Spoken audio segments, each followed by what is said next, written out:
It's thinking. What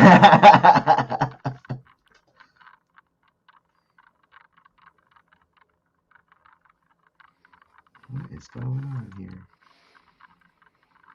I've never had these technical difficulties. I've only done one other interview though, so. It showed up on your channel. You did? Cool. Yes. Cool. Is it Aaron? We are live. We are live. All right. Well, good New Year, everybody. I hope it was a safe and happy New Year. I am with the man, the myth, the legend, James Edward Raggi the Fourth, and he is the creator of Lamentations, the Flame Princess. Let's give a big round of applause for Mr. James. Hello, hello, hello, hello. And in the most boring start of an interview ever, just give me a minute. I'm spamming the link to this interview out on my channel. Spam away. Let's get some people here. I want people to. I know how to do the comments thing. We can click it and it'll pop up on the screen. I'm ready for it.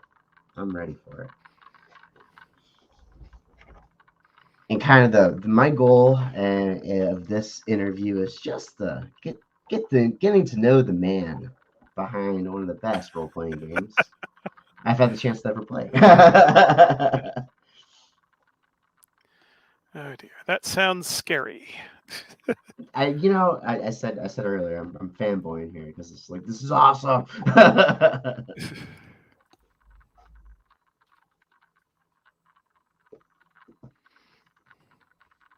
And let me load up my one more place. Yeah, take your time, man.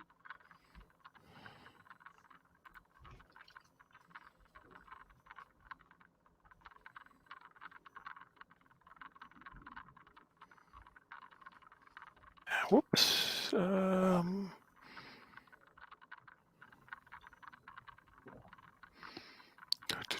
And one last place.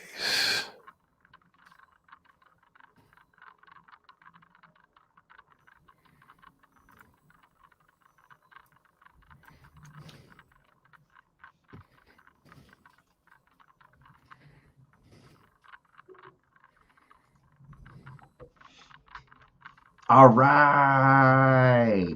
What's up, Alan the Ninja? Look at that. So we got people popping in? You got people popping in. Hey, man. Thank you. Very good. Okay. Now you have my attention. Yes. All right. So, as I said before, we're going to just kind of hang out, really. Getting to know James a little bit. I'm a history nerd. So this game really makes sense for me.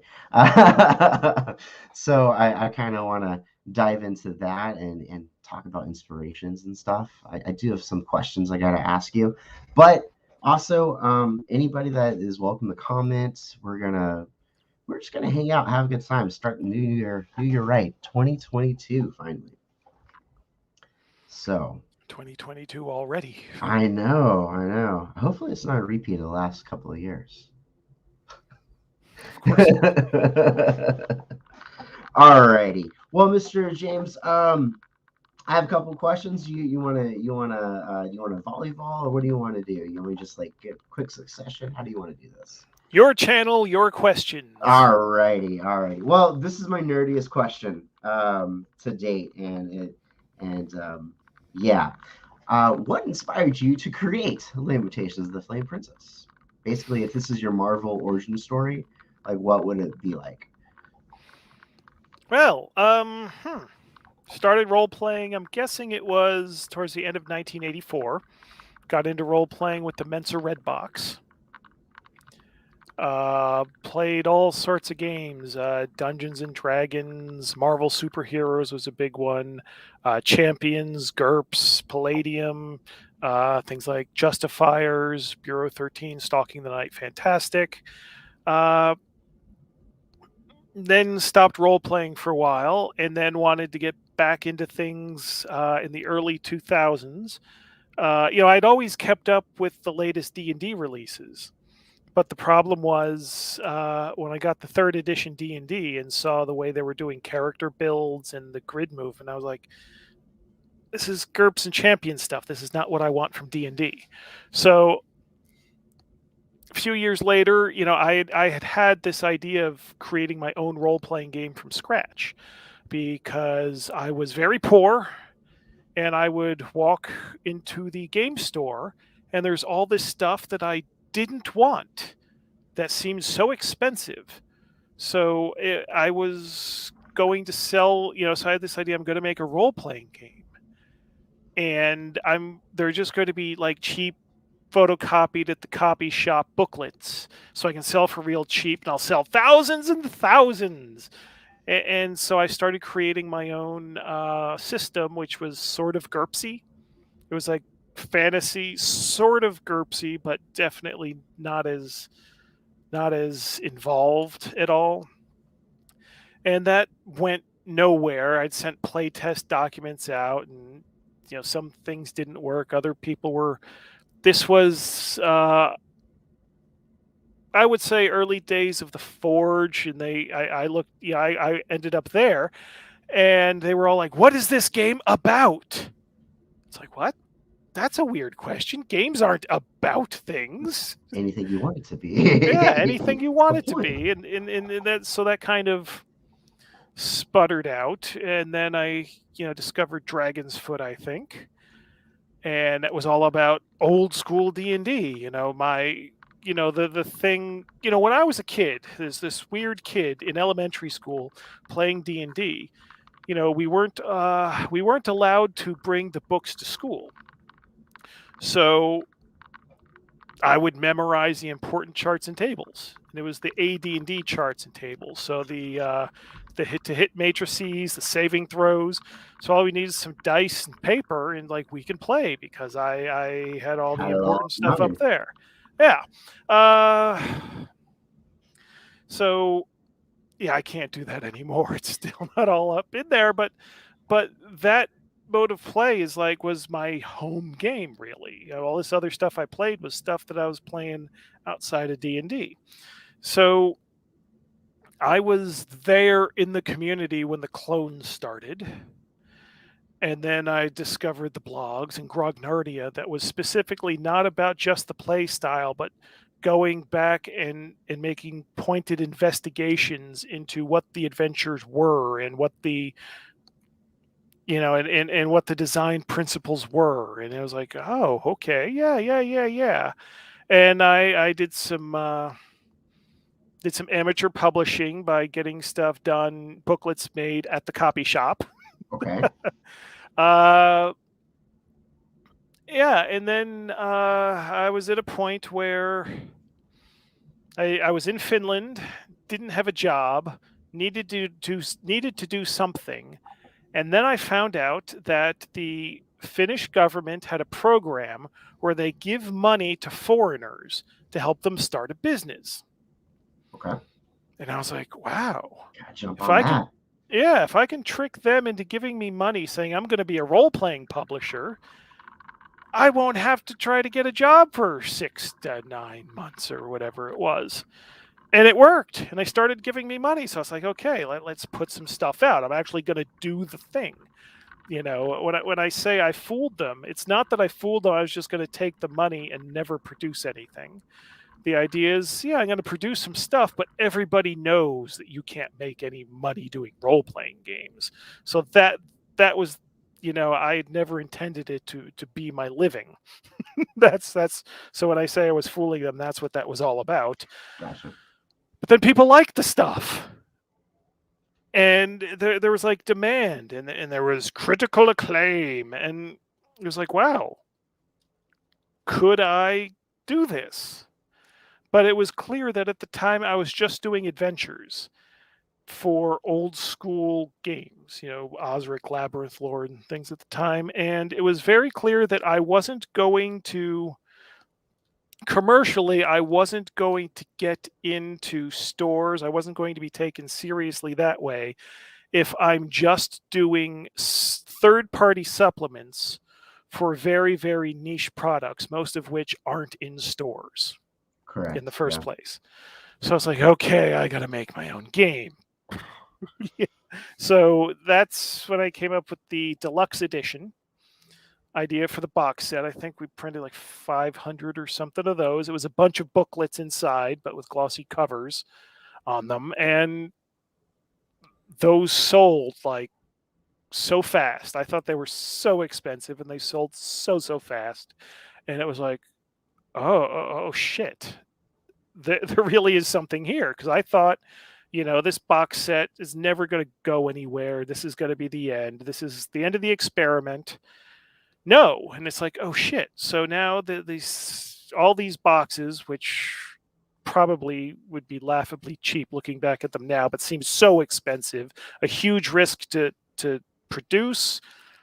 And it's like, okay, this is obviously viable, like actually real life viable. What do I do? What am I going to do here?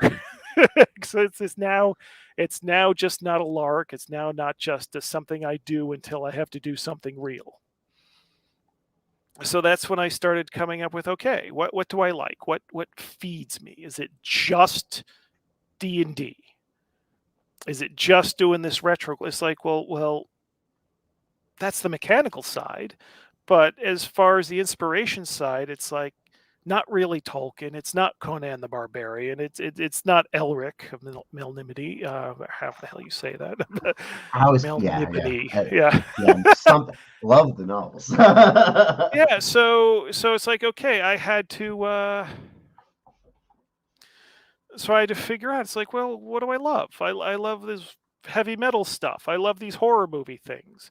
And if you look at traditional role playing a certain way, it is a horror game.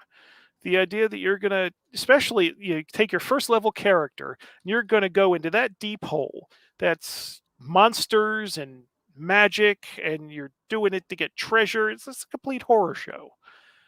So it's like, okay, and I'd already, my first official release was Death Frost Doom, and that was, that basically had the Evil Dead cabin in it, with very slight modifications, and zombies and everything. It was like, okay, it's no dignity in death. Had human sacrifice. It also had a ghost story. It had, so it's like, okay, that's my niche. That's the stuff I enjoy away from gaming. So Let's bring it into there, gaming. yeah, let's bring it into gaming, and that's something that nobody's really doing, because even the horror gaming, the games that were predominantly horror, they Call of Cthulhu was at an ebb at that time, as I recall. I don't think that the ownership had transferred yet.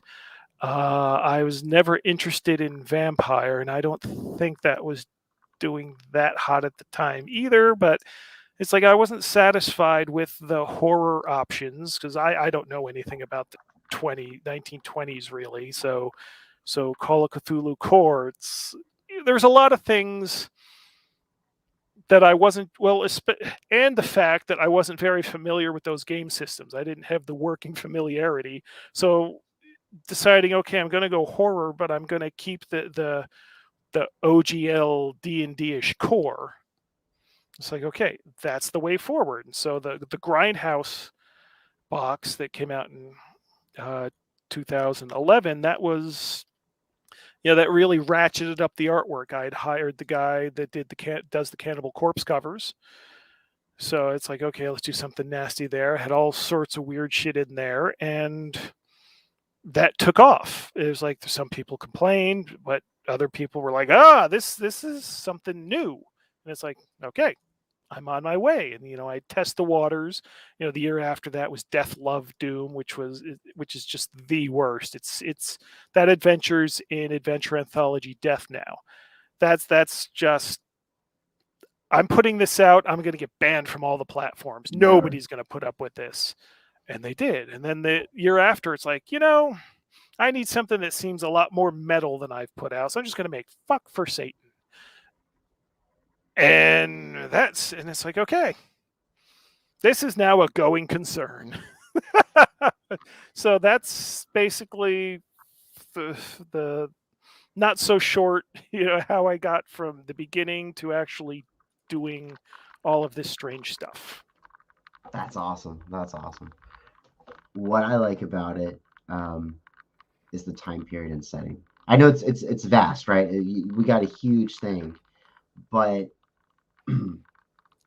growing up, like my idea of fantasy was always Tolkien-esque, right? Lord of the Rings, whatever, King Arthur, knights, always knights and stuff. Never really got into like I call it like flintlock fantasy, with guns and stuff, because that never really kind of meshed with me. When I picked up your game and I could play a cleric who could also shoot a gun,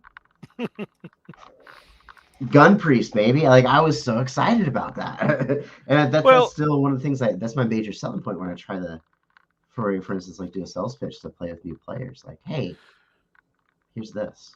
well, the 17th century setting, there's a few things behind that. Number one is the idea that Solomon Kane is cooler than Conan the Barbarian. You are correct there. We can end this stream right now. Solomon Yeah. Kane is amazing. And if I'm doing a horror game, early 17th century may have been the worst time to be alive in human history on a global scale. A lot of the disasters that happened at other times in history, there were places you can go to get away from it. 17th century, you're screwed. No matter where you are, you're just screwed. So that makes a perfect backdrop for horror. And when people play medieval fantasy, they're not playing like medieval. There's so many modern assumptions still in there, and the 17th century is when those things are starting to exist. So they make sense as far as how people play anyway, yet there's still a whole world out there to explore. And that's true no matter where in the world you want to say the characters are from. That the whole world is Is your open and oyster? Yeah, unknown. So you can do all of the role playing things, and it doesn't seem as false as far as what you say the setting is and how you play the setting. Plus it's horrible. Plus, so yeah, it makes perfect sense to me. yeah, yeah. I love what. Anytime I pick up a book, especially a role playing game, like I'll read it cover to cover. I may or may not play it, right? But if I pick up a role playing game and then it also says I need to look up the English Civil War, I've lost a whole entire week trying to find documentaries and reading historical documents over the English Civil War. And then I come back to them and going, I know what kind of game I'm going to play next. So anytime a book inspires you to go out and do some searching on your own on historical, cultures, whatever it is, right? Like that's a win in my book, right? So your product actually makes me want to learn more, Yeah. history. And although people don't seem to have a great grasp on the 17th century, it's like in movies and everything, it's like you've got the musketeers that are set in that time period and not a lot else as far as big hits. So Yeah, it's, people might know witch hunters, but there's not a lot of saturation of the time period. But once you start looking at the time period, it's like it's a direct pipeline to all of the garbage happening then, right up to here, right up to where we are. It's like you can there's a straight line. There's no break. There's no fall of the Roman Empire between then right. and now that It's resets everything. All relevant. It'll hit all of your buttons. mhm. That yeah, It sets the everything. stage. The people the people seem familiar. When you start hearing about the people, it's like, yeah, I know people like that. I know people with that mindset. I know people who are doing that sort of thing, and it's all there, and it's Rock and just roll. 400 years ago. Whereas if you're doing high Middle Ages, the entire mindset of the people, how society works, it's so different. It's very different. So I think Mr. Allen had this really cool question, and it's kind of it falls in line with the questions that I had, but it's how many releases for 2022? Are we doing a big annual thing like we have been? Are we doing a regular schedule? Any new authors? I'm hoping a more regular schedule. Yeah, there was some. Okay, some stuff did materialize from the call, But as always, when things come out is just when they come out. I really, really, really, really hope it's not a huge release like it was this past year, because that was too much. Getting two or three things out at a time, that would be better. Um, yeah, it's too risky. It's too much of a mess. It's too everything to have 10 things at once. That's not that's poor planning and poor execution, and it's just something that happened, and it's like, okay, yeah, if I have to, but let's not plan like this. No.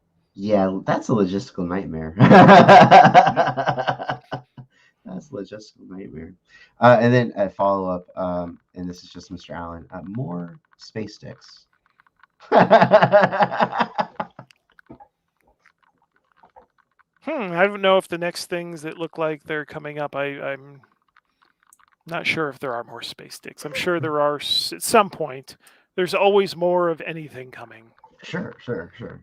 Maybe we'll revisit the alien from Fuck for Satan. That'd be cool. That would be cool. And actually, I never I got to could just play. imagine someone that has no idea what any of this is listening. And Right, it's they're like, gonna yeah, maybe we'll revisit the be. space sticks from Fuck for Satan. Oh, that's cool. That's cool. It's like, what are these people? What the? It's Yeah, like, it's like I, because I have this. I don't know what to call it. I don't know if neurosis is the right word, but optimally, I wouldn't care about the outside world. Just concentrate on the work. And it's like, we like this, so this is what we're going to do. That's the ideal. But the problem is, I have to release it out in the world. I have to go through other companies to get things in your hand. I mean, sure, I could release things direct, but, and it would be great if everybody just bought it straight from me. But me being at the top of the world makes that a bit of a problem with the shipping costs for a lot of people.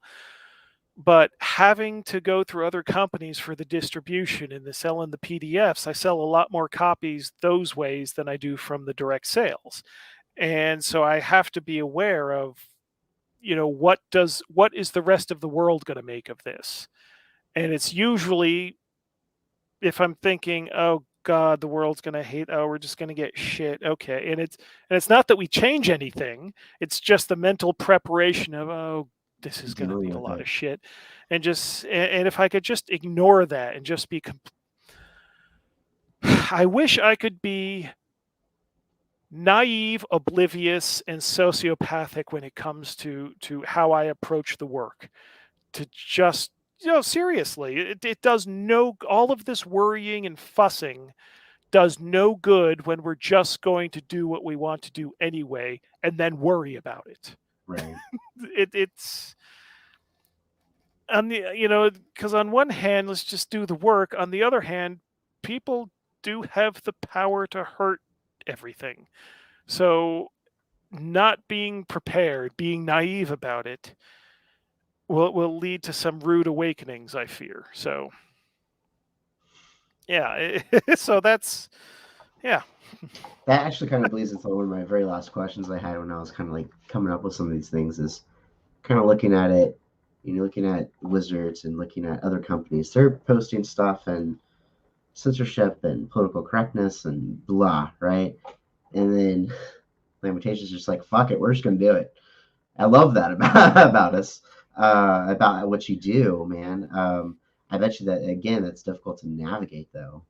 Like Yeah, selling well, the pitching the product to different companies. Like print this. It's weird, but print this. that I was amazed because I thought, especially this past time, I mean, the printer has only refused to do things if they involved like actual bodily fluids in body parts.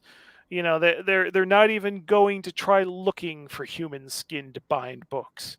No, we won't take blood to put in the ink to print a book. That's the stuff they refuse. Uh so they've taken everything. And sometimes I ask them, are you guys looking at this? It's like, oh, we don't care. And then this past time, I was very I was very sure that one of the books just was going to get refused from the printer. I was sure. You mean the one that I think you're talking about with the Well, white there's a cover? couple of candidates this time, but there's one in particular, because they've proven they don't care about art. That doesn't bother them. Nothing. That stuff doesn't bother them. But are you going to grab it? I think is this the one you are? That's it. Is this it? I can't That's believe that. yeah. I was Well, I I would I would go to because what I do is when I'm reviewing them, when I get the drafts, I don't read them on the screen. I print them out, and generally go somewhere to a cafe or something to read them. And I realize, here's this draft. It's got the title printed on every page. It's like someone's gonna walk by and freak out because they're not gonna get the joke. They're right, not going to get that it's a pun, that WIGHT and WHITE are not the same same words. thing. They don't mean the same thing. And then my twisted mind thought, well, wait a minute. Can I manufacture such a reaction? Can I go to a cafe and start reading it out loud? Can I get thrown out and use that as promotion, which I never did because I don't have the guts to do that sort of thing. I'll do I it. have well, don't put my name on it. So I have these ideas of because I also have this problem where negative publicity has worked before. Like just recently on the LOTFP social media, I've linked that Something Awful review from 2011 when the Grindhouse edition came out. And that was just 11 pages of them making fun of it, just mocking the damn thing. And we got so much attention based on that. People were interested, what is this? I always assumed that it was good natured comedy, because that's what Something Awful was, when I used to go to that site all the time. But then seeing what the forums are, it's like now I don't know whether they were actually insulting it or just making jokes because it's a comedy website. And it's just like, I have no idea what's going on here. And then there's, Better Than Any Man, when that came out, Free RPG Day 2013. So many people were so many people were just going nuts. Oh my God, this huge book is being given away for free, and oh, look at all this stuff. And so people thought it was awesome when they can get it, but so many stores didn't let people get it, or were insulting people that were looking at it, or insulting it to the people that were interested in it, or just throwing it away. I still remember that story of somebody saying that the store said they just threw them out. They weren't going to give them away. So these people went in the back and went into the dumpster behind the store to fish copies out. And that creates this, I don't know, this interest.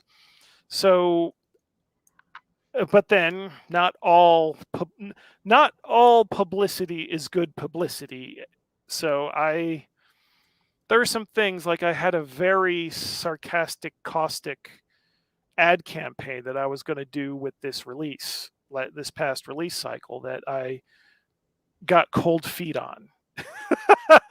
Because it's like, oh, this might be too much. And I still have it in the back pocket, but it's like, I'm releasing these books that are going to be contentious as it is. I don't also need to do this on top of that. Yeah, on like top of another that. So layer. yeah. So it's all it's a problem actually being interested in this sort of thing when I read books or watch movies, and it's like I'm interested in this sort of material. And then I just wind myself up and, just worried about how the world is going to perceive it, because there's there's so many layers of negative reaction that I worry about. Are people going to actively come at me, or are people just going to disappear? Am I going to be financially ruined because this is the last straw and people just all just go away and don't buy anything. So now I'm stuck with thousands of books and a ton of debt that I'm, you know. Yeah. But then, but I can't let that stop me from actually executing the ideas either. So I used to just laugh it all off and just say, fuck everything. But it's now I dwell way too much on it. I think this is a repeat from what I was saying a few minutes ago. But yeah, this sort of material, it seems, is harder and harder to do. Yeah. Because it's more, a tightrope. I mean, yeah, because it's not just a matter of finding someone that doesn't want to work on that thing. It's like if you do that thing, they don't want to work on anything you do, even if it's the most innocent thing in the world that any publisher would be happy to do. And that's rough. That's not fun. yeah. Well, it's awesome that you're treading appropriately. We'll see. um, I was also kind of thinking we're the OSR, right, is going to be getting a max. I can't even talk right now. A mass exodus, not of new players coming in, um, because of the errata with fifth edition and kind of the weird direction it's going, which is fine. Whatever, play whatever game you want to play. But for those new people that are transitioning over or getting into the OSR, what would be the sales pitch to Lamentations for them? In your words, how would you capture them? Heavy metal and horror atmosphere with no limits. Easy If peasy. easy peasy. If you're looking for, traditional Tolkien-esque gaming, this maybe is not what you're looking for. But if the idea of the heavy metal attitude, if the horror movie atmosphere, if that's what you're into, then there ain't nobody doing it like this. Period. Right. Rock and roll. Man, you've already answered all the questions that I had written down in some way, shape, or form.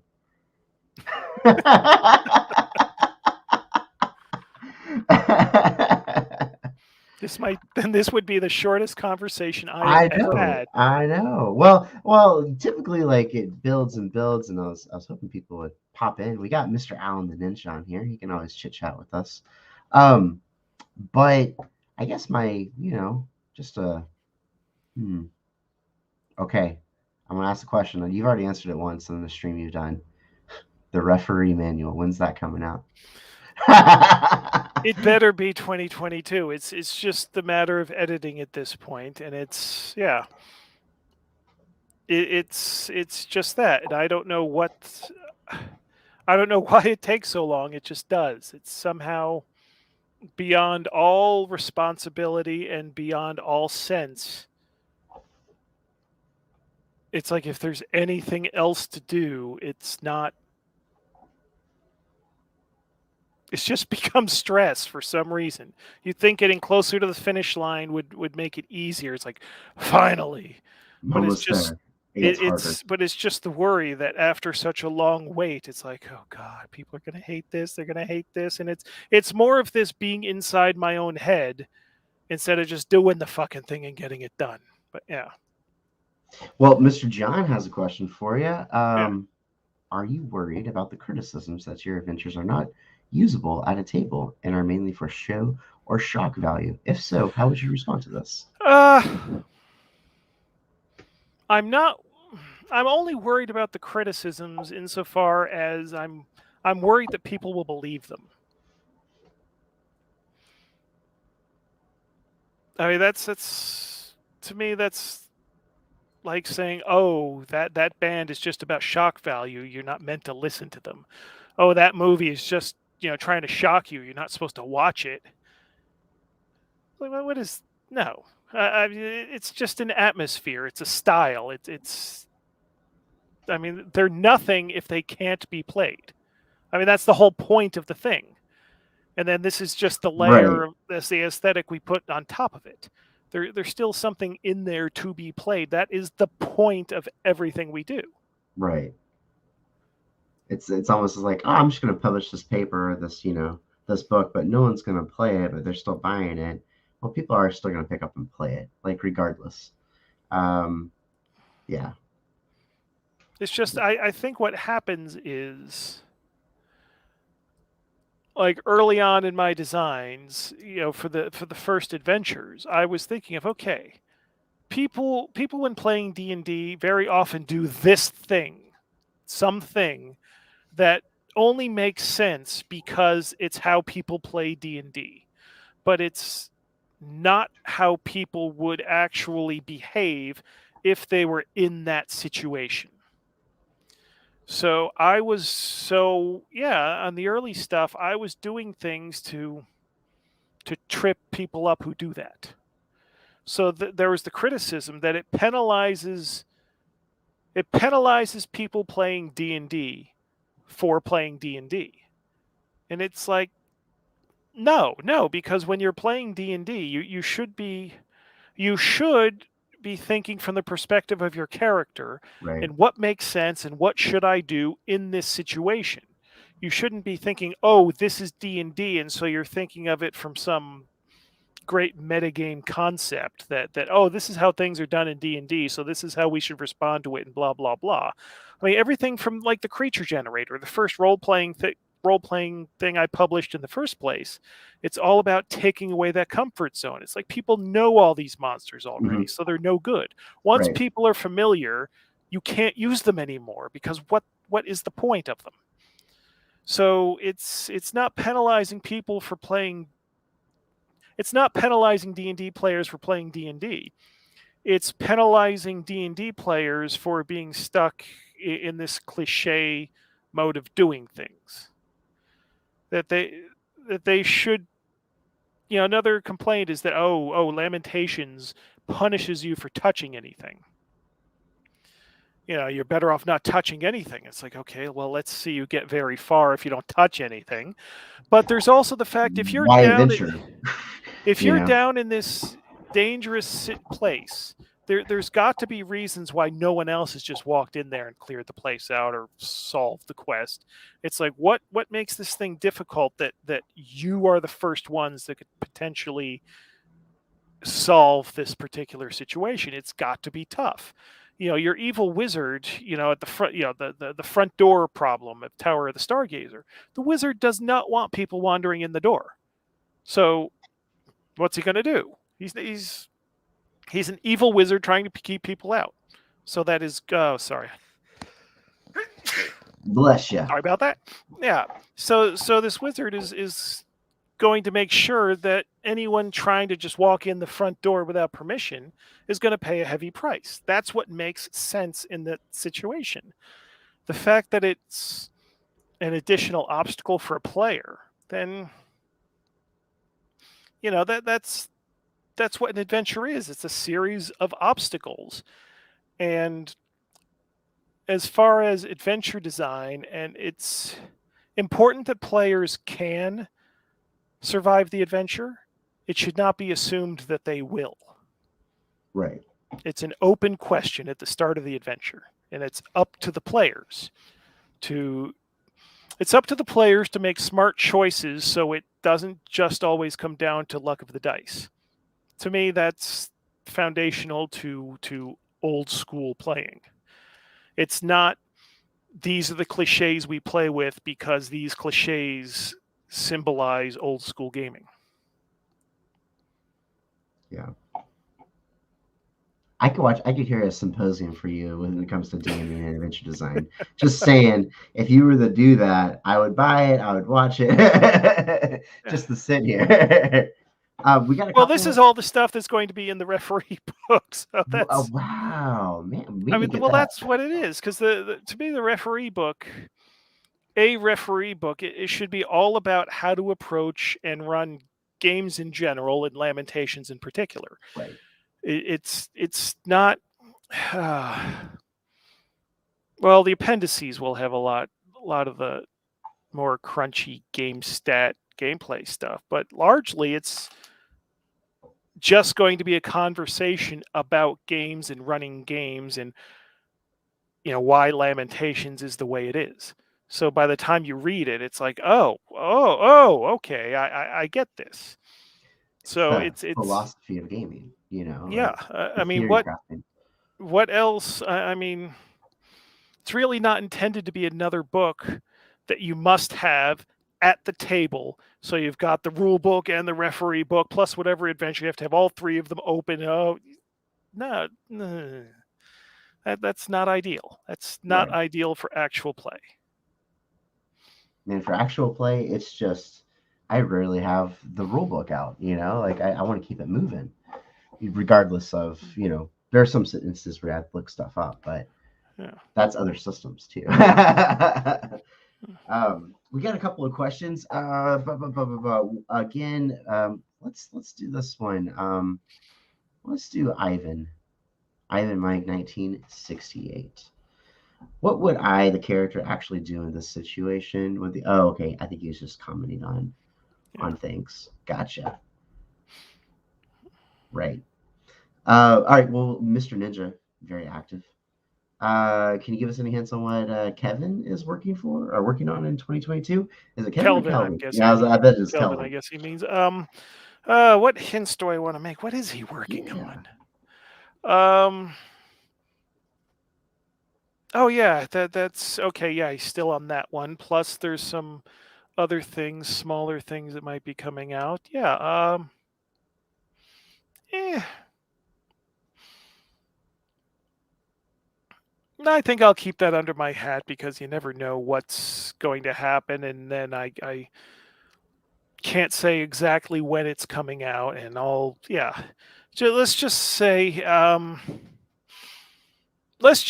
when I heard his synopsis and original title for what he's doing right now, I thought, oh God, he's joining Job and Alex, and he's wanting to kill the company with this shit.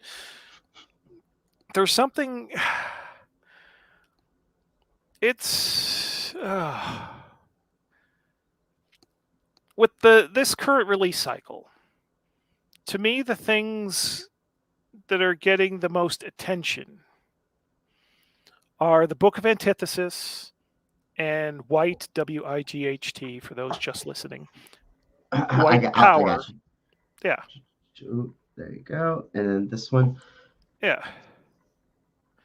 So people concentrating on just those two is going to give, I would think, it's certainly true we do that kind of stuff because there it is.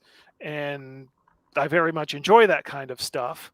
But we've also released, the Staffordshire book, the map book. We've also got Green Messiah. We also do stuff that's not objectionable.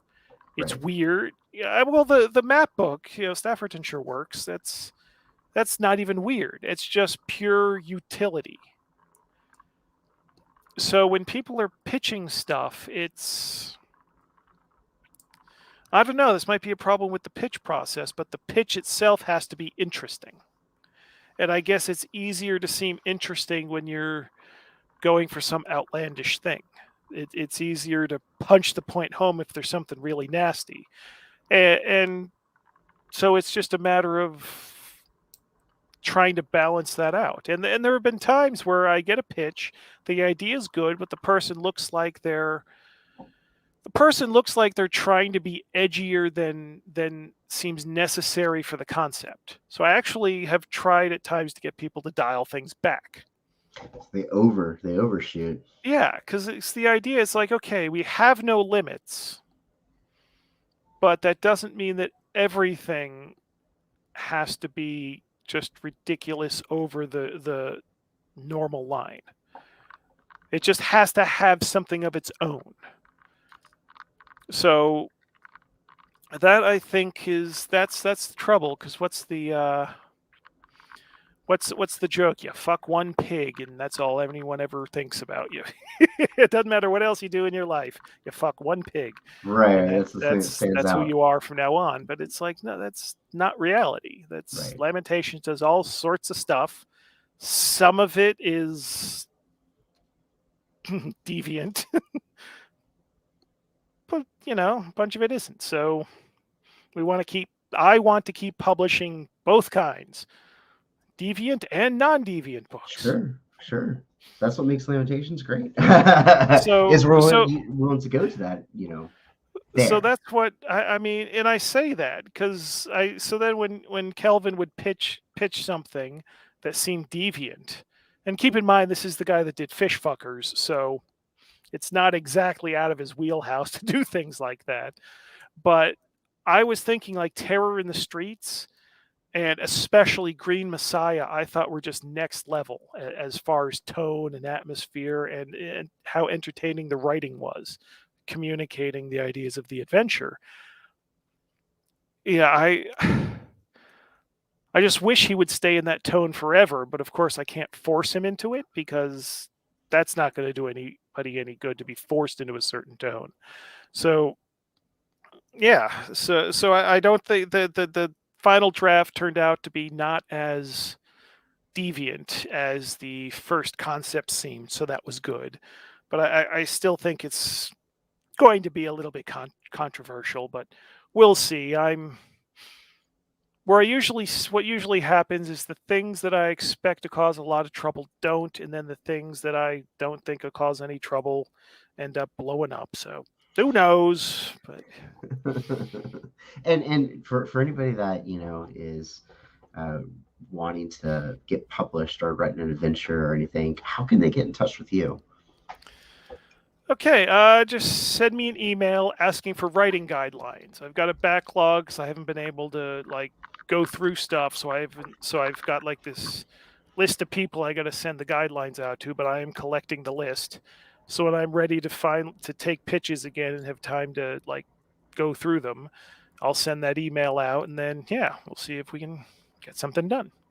Awesome. Yeah, it's not difficult. It's just a matter of do you have a cool idea? Can you finish it? That's Within this time frame. well, no, there's no time frame. Time frames Okay. don't exist in Lamentations. That's because I found that setting a deadline doesn't mean anything. Because if you don't give someone a deadline, they'll just take however long it takes. If you give someone a deadline, they'll just be late by however long it takes. Right. It's forcing people to create now doesn't result in good work. Gotcha. I do have another one. Any plans to work with Zarkov. Zakharov, yeah. Love his modules. Mr. Alan the Ninja. Yeah, I'd love to. I think he's doing more his own thing now, which is fair enough. I have no problem being a springboard for other people to do their stuff. Well, he was doing stuff before he published with me too, so it's not like I gave him a career or anything. But yeah, yeah. Gotcha. Well, what I like about Lamentations is it still has that do-it-yourself kind of attitude, and I like how you're open to getting helping people get published. That's awesome, man. Like that's cool. Well, why wouldn't I? I mean, what's the advantage of having that gate up Right. to where only the select few are allowed to participate? I mean, what would be the point of that? Right. I also kind of look at it as like, yeah, you're kind of paying it forward too. You're helping people out, and that's awesome. Oh, it's mutual benefit. It's not like Right. I'm doing it simply for altruism's Oh sake. yeah. Absolutely. I mean, they have Let's an idea. I mean, if they have an idea that I think is good, the hope is, oh, this will sell lots of copies. But if we're working on profit sharing, then, they benefit and I benefit. And Yeah, that's it's a best case win-win. scenario if everybody benefits. Right. And then the customers, they benefit because hopefully they find it to be an excellent addition to their, to their gaming regimen. So, And is there anything that you want to tell, all six of us that are watching? well, 6 now, but then people watch later. So True. I Is hope there it's anything? just not 6 Me forever. too. I'm trying to grow my channel, so this is one way to do it, right? Anything that you want to freely kind of just chit chat about, man? Well, I don't know. I've been doing the rounds on the You have podcast been. You've circuit. been. Yeah, so I don't want to repeat stuff. The stuff that's on my mind right now. In 2 days, the big New Japan show starts for pro wrestling in the Okay. Tokyo Okay. Dome. So that's like the big thing I'm looking forward to. I got work this evening and tomorrow I need to do before then, but that's some mailing stuff, admin. I got to do tax stuff and all sorts of that interesting stuff that I'm sure everyone wants to hear about in Absolutely. detail. But The minutia. the thing I'm excited about right now is just the big wrestling shows of the year. Gotcha. I have a question for you. Okay. I hope so. Yeah. I mean, you're here hanging out. How often do I get to pick your mind? So aside from wrestling and what are your other hobbies that kind of help? So like for me, I go in periods of like I play a game, like I'll DM or whatever, and then I'll stop, and then I'll dive into like usually history documentaries or something like that, right? Like, what are your additional hobbies that kind of get those things percolating back in your brain when you start going back to DMing or writing or anything? Oh boy. Frankly, one of my main hobbies is probably a detriment rather than a Careful. feature. Well, I spend a lot of time, listening to podcasts, and not really political podcasts, but like cultural political podcasts.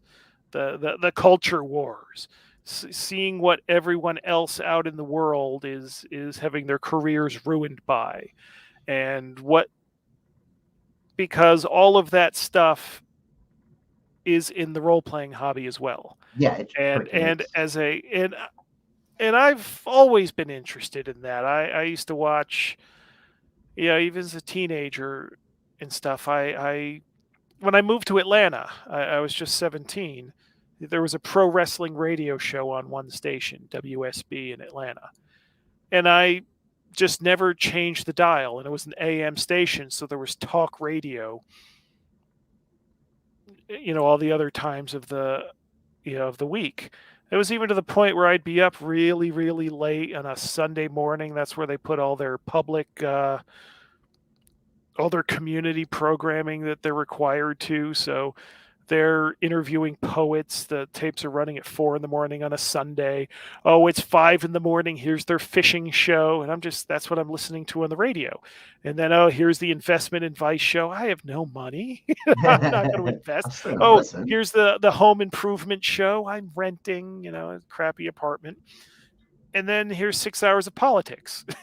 so it's, so even back then I would listen to this stuff, and George Carlin was of that mind, and Bill Hicks was of that mind, and I probably didn't get into Dave Chappelle's stand up until a little later, but I've been a fan of his since Robin Hood, Prince of Thieves. But he's always had a very heavy, he's not just a tell jokes guy. He never Right, right. was. He always had greater points behind his stuff. So then it gets, and that really explodes in the 2000s with Christopher Hitchens and Richard Dawkins and Sam Harris. And then that bleeds into the podcasting world as it gets popular the past 5 years or so, 10 years, and to where I'm, now very engaged with what's happened to Lindsay Ellis, because what the fuck, she did one tweet that I can't make heads or tails of why anyone would have a problem with it. But then she gets accused of being a nasty racist, and to the point where she just quits her YouTube channel that had what, 1 million subscribers or some obscene amount of subscribers, where she's just quitting because she said her life ended once all the shit started 6 months ago. It's like, how does this happen? Right. And since she was all about like movie criticism, and I mean that's absolutely relevant to my space and where I am as a culture producer. Mhm. It's so you have to be aware of all this stuff going on, but it just looks like maniacs, just maniacs devouring each other. It's like, what the fuck is going on? And I keep up on it because once again, I think it's better. For some reason, I want to be aware of what's going on, but I don't know what the actual benefit Benefit. is of following all this stuff, because it's Yeah. just people who are either hating somebody else or they're dealing with people hating them and trying to fend that off. And it's like, what has happened to the world? What is this shit? It Right. yeah, yeah. And you know, I've had my share of that too. You know, of yeah, it just makes the world look horrible, and it makes being even a Z grade celebrity like myself makes it seem like, what am I, an idiot? You know, I need to get a job just selling insurance or something. It's insane, like putting yourself out there and doing, you know, sincere creations that aren't supposed to be, you know, subject to the will of the rest of the world. It'll either succeed or it doesn't, but this is what it is. Right. But then in that mindset, it's also like being combative in wanting to fight some of this nonsense. So some of the things we release ends up as, this is where we stand in the battle, and that's no good. Right, because that's just creating more. It's like fighting fire with fire, right? Like it's not. Well, it depends. It's There's a difference between using a book to attack someone and using a book to say, you know, you aren't going to stop us. I mean, those are two different things. But yeah, it's I don't know. It's this social media is so awful. It's just it I find because if myself. if you follow anyone of significance, anyone who has something to say, there are going to be people who think that they're the biggest pieces of shit that have ever walked the earth, and they'll have the receipts as to why. But that's everyone, no matter what you believe and who you think is an interesting good person to listen to. They have their list of crimes because there's someone else with an opposing view that can prove that their views are absolute dog shit and harm people. And that's what the internet is. True. I like chocolate cake. Well, don't you know that chocolate kills 50,000 people and blah, blah, blah, you chocolate loving motherfucker. That's, that's the internet. Yeah, yeah. That's what it is. And it's like, okay. And that's, yeah. And I said, People will and argue I've, over anything. yeah, well, It's it's like I quit Twitter for like 8 months. But then I just felt like I don't know anything of what's going on. I don't know what the conversations are. And so I try to get on Twitter, and I try not to follow the people who are all about jabbing at someone else. But there is no account innocuous enough that actually has anything to say. You know, I'm not following cat accounts. I'm wanting to know what's going on in the world. But there's nowhere to just find out what's going out in the world, what going on in the world, without it being some stupid battle. It's like facts don't exist anymore, right. or at least no fact that, you know, more, you know, that everyone's got their side, and so everyone's got their set of facts. And yeah, I mean, I'm not above it all. I'm just not on the two main sides. But then I've got some side that doesn't believe anything, but that's full of shit too, because if you believe nothing, you're ignoring whatever reality there is. Right. Somebody's right. You just don't trust any of them. So you're just walking around going, everything's fucked. When the truth is out there, and it doesn't have to be aliens, but it's just, It'd be a lot cooler if it was aliens. Let's just put it that way. yeah. Oh, Mr. Allen the Ninja had another question regarding. We were talking about authors to work with. Is there any particular author that you want to work with? No. I mean, I have like a number of manuscripts and a number of things that I just need money to start rolling in, just so I can start paying for the artwork on some of the stuff. And that's, yeah, because the initial sales of all of the new books, it's like, okay, I'm getting by, but it doesn't leave a lot of extra in the tank, unfortunately. So now I'm hoping that once it hits retail, the strong first month sales there is like, okay, I'll have money to play with and get some of this other shit done. So yeah, I think I mean, the specific authors, the kind of people that I'd be interested in would be like celebrity people. People Name that don't. one celebrity that you would want to write something for Lamentations. Can you imagine how cool it would be to get like Clive Barker to do something? That would be cool. Because that's as far as like serious. Oh my god, this is horrible, awful stuff. I mean, his books of blood, as far as being the both sexual and bloody and violent all at once. It's just amazing. It's like foundational. If you want to understand some of, if you want to have some of the literary underpinnings of Lamentations of the Flame Princess, go read Clive Barker's Books of Blood, and it's all there. It's the tone, the nastiness, the oh my god, can you do that? It's all there. I haven't done anything that is. I haven't done anything that's as horrific as what he's done there. Let's put it that way. Rock and roll. Back to podcasts. Do you? Oh wait, got another one. Man, they're popping in now. Do we got 10 people in now? 7, but 7. Oh, one we're more. getting questions. We're getting questions. Yeah. Do you have any other genres or plans for any other genres regarding publications?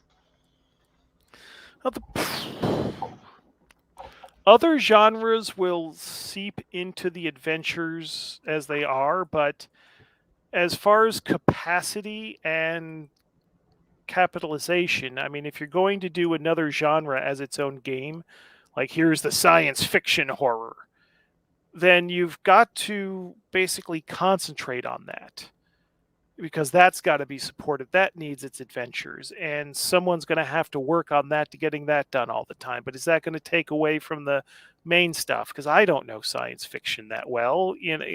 My science fiction knowledge and fandom is, when series start to suck, they go into space.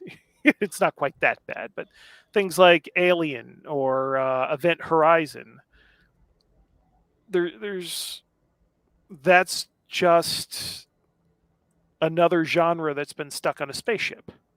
Yeah.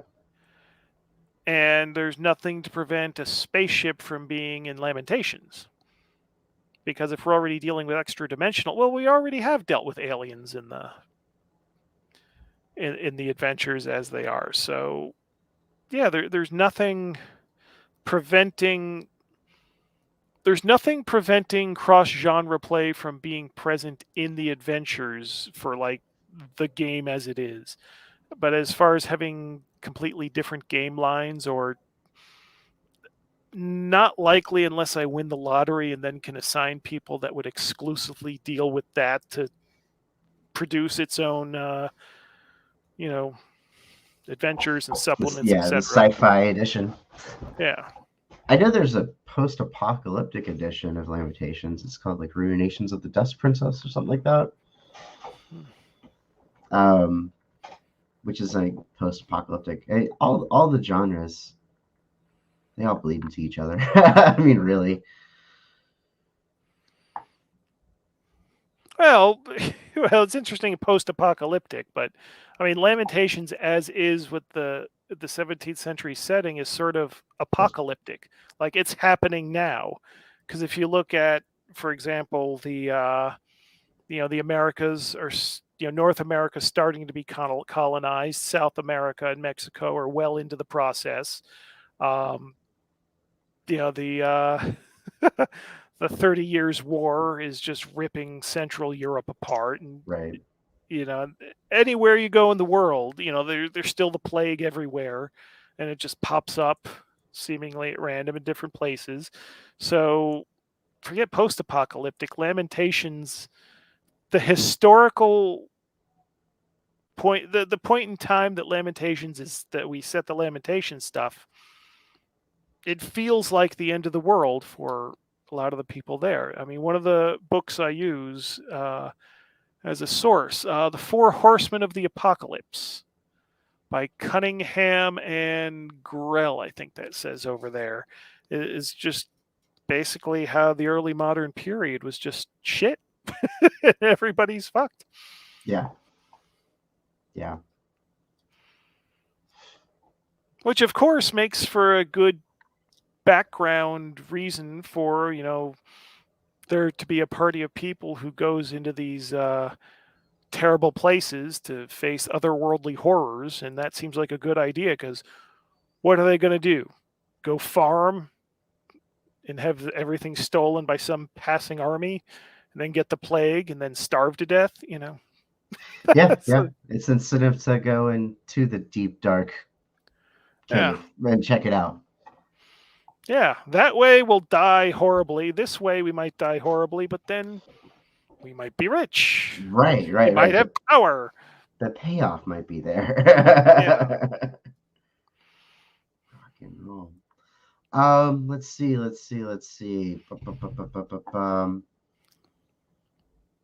Well, all right. In the Lamentations games, I have to bring it up. I love pirates, right? Mhm. And I love how you included the maritime rules in the core rule book. Have you used them in your own games? Yes. Okay. Actually, there was an extensive, yeah, because we were using, mainly for the play for Weird New World. Lots Okay. of exploring and ship stuff happened there. Yeah. Rock and roll. I ended up picking up Weird on the Waves, which was really helpful for me to kind of do like a hex crawl pirate thing. That's kind of my next big thing. Oh, we got another question. Sorry, I just had to ask that question, man. Like, I love pirates. Okay. Would you be open to publishing a horror adventure based on more on historical 17th century beliefs about the devil, a la The Witch, and less modern uh, horror or cosmic horror? I'm not opposed to it necessarily, but uh, once you adopt cosmic horror, see, this is a complicated question. It's like, should the game strictly define the cosmology of the game world? Because once you establish that the devil exists or God exists, that says something about the game. Then suddenly, all of the religious schisms that are going Exist. on and the Yeah. different religions, once you can definitively answer those questions, it's like, why is any of this stuff happening? It's like why we really downplay the cleric in the rules or in the adventures as they are, because in my own home games I don't use clerics anymore, because having a cleric, even if it's of the Christian god or if you're doing in a fantasy game, the usual pantheon, having that cleric defines the cosmology of the campaign in a way that the players now know they have something definite to work with. And that's not real. That's not, yeah. Yeah, that's and then once you define, it's like, okay, if the devil exists, that does that mean God exists? If God exists, you have clerics. Okay, then what? There's the question of, okay, does this mean that every priest has cleric powers? If not, why not? Do priests of other religions, are there clerics, like character class magic using clerics of other religions? Are you going to do a custom set of powers for every real world religion? Or Right. are you going to declare in your game that this one is real and the rest are false? And it just, using the real world creates a lot of complications and defines things that I don't think should be defined in a horror game. So folk horror like that, I don't know. It's kind of like Lovecraft's cosmic horror is basically really the antithesis of folk horror. Even though he uses vampires and makes use of other legends, but yeah, so the difficulty there would be to how to do it without then definitively laying down the cosmology for the players and really the world. Because as is with Lamentations, there's just all sorts of stuff coming in from other dimensions or from outer space, and that doesn't define anything, because just because one thing comes from somewhere doesn't say what does or doesn't exist anywhere else. If you say God exists, that's an answer. Right.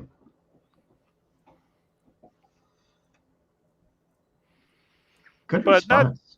but not to say though, but you can still use all the tools, because certainly the NPCs are going to believe in God and the devil as being part of the setting. So, who says that Black Phillip has to be the devil? Certainly everyone involved in the situation can believe it's the devil. Does that change what the situation is? Like if you have an exorcist type situation, which I know isn't exactly the same thing, but it's still along those same lines of God and the devil. So if you have some demon or something that's possessing a small girl going, I am Pazuzu, does it change anything about what the situation actually is if you decide, as the referee, even if you don't tell the players, if you decide that's not actually like Christian related? So then the priests, when they're doing all their stuff, the power of Christ compels you, and it's like, is that working as they think it is? And there's the whole, does it change if you just decide that's some malevolent extra dimensional entity without being devil related or not on the hierarchy with the devil? So that's, but we still do. I mean, Midwinter's is folk horror. I mean, so we've done that. So I think we can do that sort of thing. Just the fact that it's not God and the devil or real life paganism. That, I guess, that's to me, you can fudge that. Other people, well, in your games, if you want to say that, okay, there is God and the devil and it's going to work that way, that's your game.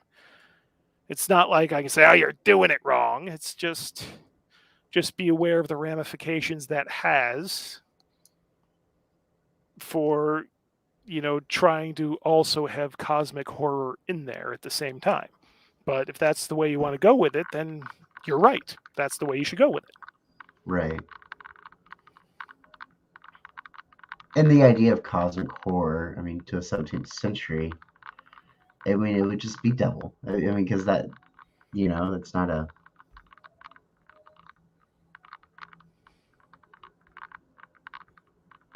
on the forethought of their sight. Yeah, it's it's really weird. That's another thing. I mean, when using a historical setting, it's the further back you go, like if you're doing Greeks, if you're doing a Greek setting or a Roman setting, it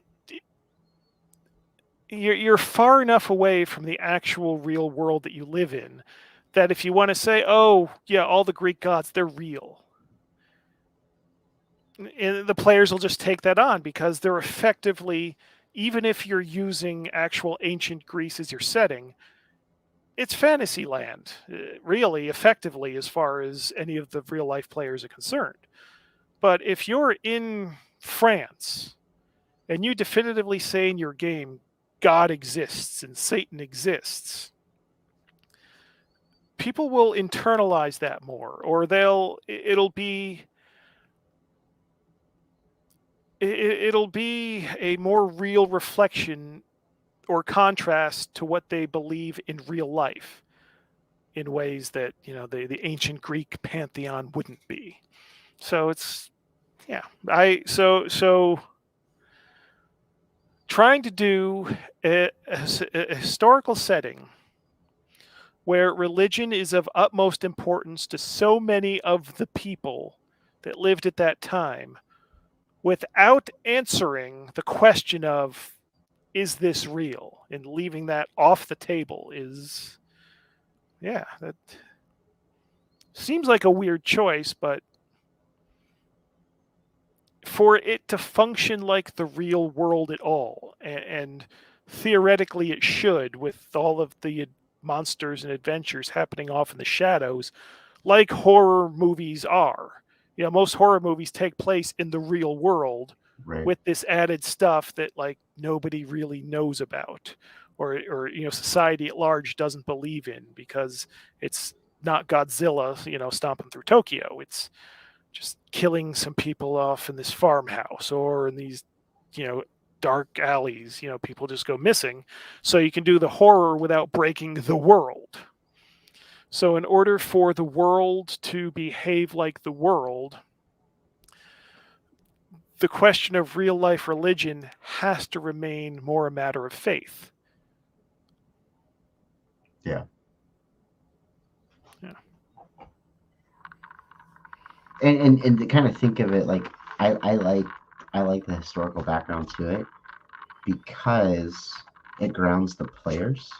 In my opinion, it kind of grounds the players and how they would act either in a social setting or scenario. But when a corpse that you thought you just killed or is dead because of the plague stands up and comes back to life, quote unquote, right? Unlife. You're a 17th century adventurer or whatever. You'd shit your pants. You shit your pants the first time. Right. That's what I'm saying. Framing it for the first time. Right. But having that, that experience, like this is what it is. I like that because it grounds the game per se. Yeah, well that also goes into why I don't have any sanity or fear mechanics in the game.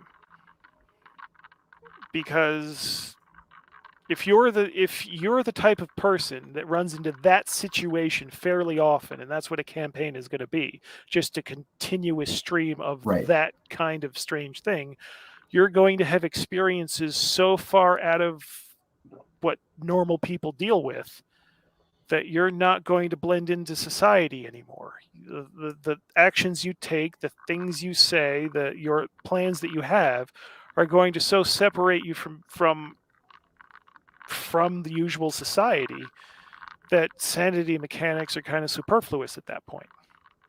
Yeah, because your character would be just like a shell of a person, right? in, Yeah, yeah. in, I in, mean, in the context of how other people would view it, but in his eyes or her eyes, it would be, I survived by doing this, and this is how you survive in this scenario. yeah. I mean, that's like sort of a criticism of Call of Cthulhu. I mean, the sanity is just basically mental hit points. Yeah, But what is it supposed to represent? I mean, once you've encountered these situations, it's like, are you really just going to go back to being a bank teller afterwards regardless? Is that even possible? It's like, what's because I've always imagined Call of Cthulhu Zero Sanity is just being aware of the universe as it actually is. With Cthulhu and Azathoth and all this other stuff, it's like, oh, you're fully aware that this is what the universe really is. It's, people don't know this. And you don't necessarily become a cultist yourself, but you're certainly never going to be able to go back to regular right. life. You're not going to But Starbucks and slinging coffee the next day. but it's like, I mean, how is at the beginning of Ash versus Evil Dead? how is Ash not zero sanity in those terms? Because just especially with, oh god, I forgot the two supporting characters' names. I haven't watched the show in a bit, but you know, them watching him operate at first when they're still in this, oh my god, we're normal people thinking we knew what the world was, and now we're watching this old guy just go fucking psycho, and oh my god, what is this? So their sanity is going down, but Dwindling. he's His fine. is, He's yeah. he knows this stuff already, and he's already an outcast and an outsider and unable to cope with the world. So to me, that's like starting effectively starting first level LOTFP character will have that attitude, because what player is really going to walk their character into danger completely naive? That'd be suicide. So yeah, so that's so obviously people who play Call of Cthulhu like regularly will probably have lots of problems with my interpretation, but that's how I see it. When you get to zero sanity, it's like your character's not gone. It's just this is what they have to do full time because they can't function in the world. There's no going back for them. Ash is, a low level employee at a department store that is never going to do anything with his life because he's been ruined by the experiences he's had. Right. But in dealing with those experiences, in dealing with what's coming, because he's had those experiences, he can operate there, but he's still so separate, so distant from anybody in the real world because he can't relate to them anymore. That to do what he needs to do to survive in the world that he knows exists, he's going to be this fucking weirdo guy forevermore. So LOTFP characters all start at Call of Cthulhu Sanity Zero. We heard it from the man himself. It is written in canon now. Yes. Page one of the newest print should be rock and roll, man. Um, that's all I got, That's fine. James. I mean, We don't I have think, to go 5.5 hours every yeah, interview. I'm building myself up, right? But I would love to have you on again later on, like next cycle release, or just chit chatting games. That would be really cool, man. Okay, just I love it. I love it. And now that my phone's synced up with your time zone, we can do anything. cool. We can do anything we want. So real quick, go ahead and plug yourself, Mr. James, and then I'll put in the links on the YouTube after I end it. I'll edit and everything. Um, but go ahead and just plug yourself before we go. Okay, yeah, Lamentations of the Flame Princess. It's the mind-bending and merciless tabletop role-playing game. It's got traditional rules, nothing too newfangled except for a tweak here and there in the magic system, because that can be as crazy as you want. Um, go to lotfp.com. You can buy direct from us from the EU or US web stores. The stuff we released this past October will be in the US web store probably sometime next month because it's on the slow boat going to the US warehouse. You can order from the EU web store worldwide, though. Well, They will come in soon, yeah, as evidenced by. yeah. I don't know how they, this guy's latest order. It I'm in Helsinki. You're in somewhere in the U.S. Austin, Texas. Austin, Texas. It got there in 2 days. I certainly Insane. can't guarantee it. They told me an estimate of about a week, but it ended up getting there in 2 days. So the direct order and the shipping costs involved, that stuff goes to you. So yeah, or stuff's available.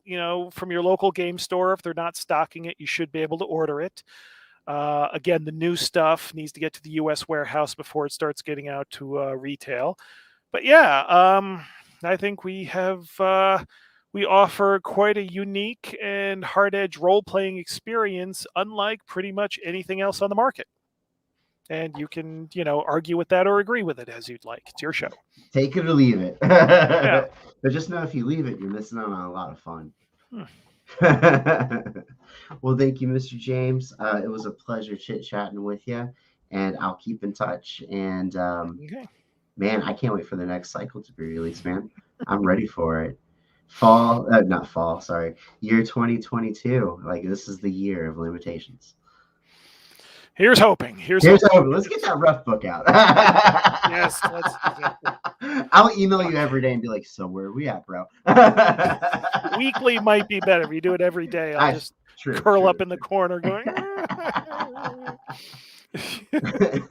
Well, oh man, we have 9 people. I want to thank all 9 people that have been watching this, and of course, this will go on the stream and our YouTubes, and I'll link it to the Lamentations Discord, and I'll link that Discord invitation there if I think I'm able to do that. Also, the Lamentations Facebook page and the Lamentations actual website. I'll link all those things on this email. Blah, man, my head. YouTube, man, I'm not fully awake yet. All right, everybody. Well, remember to like and subscribe to RaRa-Rasputin. I literally just talk about tabletop games. Predominantly, it's Lamentations, really. It's kind of been the identity of my channel. So thank you, Mr. James, for that. And thank you for having me. And I hope y'all have a wonderful day, and I will talk to y'all soon. Peace out.